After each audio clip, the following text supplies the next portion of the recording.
ব্যাগের ভিতরে মাছ নাই, জাল বওয়া শেষে সর্বশেষ যা পেল।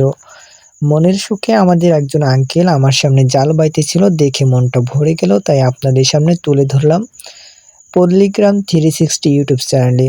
আশা করি আপনারা ভিডিওটা কন্টিনিউ দেখলে অনেক আনন্দ পাবেন, মজা পাবেন এবং উপভোগ করবেন অনেক বিনোদন।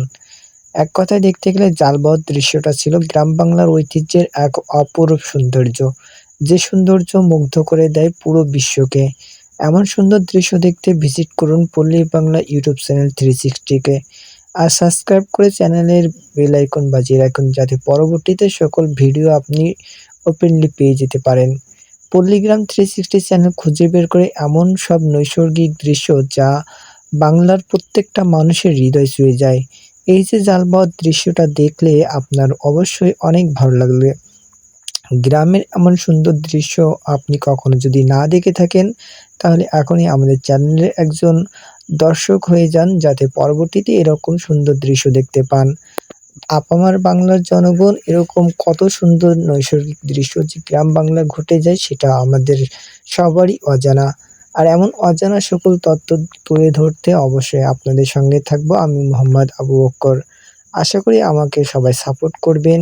এমন সুন্দর সুন্দর দৃশ্য আপনারা দেখলে অবশ্যই মন ভরে যাবে। আমাদের গ্রাম বাংলার ঐতিহ্যের প্রধান উৎস হলো আমাদের শিবসা নদী।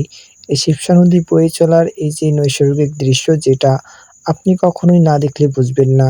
শান্ত গ্রামীণ পরিবেশে নদীর স্রোত যখন শান্ত নীরবতা বয়ে নিয়ে আসে, তখন কত সুন্দর না দেখা যায় এই পল্লী অঞ্চল। এই পল্লী অঞ্চলের মানুষের সমস্ত কিছু বয়ে চলা বা সমস্ত কিছু গড়ে উঠেছে তাদের সভ্যতা, ইতিহাস, ঐতিহ্য এই শিবসা নদীর কোল ঘেঁষে। এই বুক চিরে যখন ধেয়ে আসে কালবৈশাখীর মতো অনেক বড় বড় ঝড়, তখন অবশ্যই জীবনটা তুচ্ছ মনে হয়। দেখেন সর্বশেষ কিছুই পেল না, কয়েকটা মাছ পেয়েছে, তবুও সে অনেক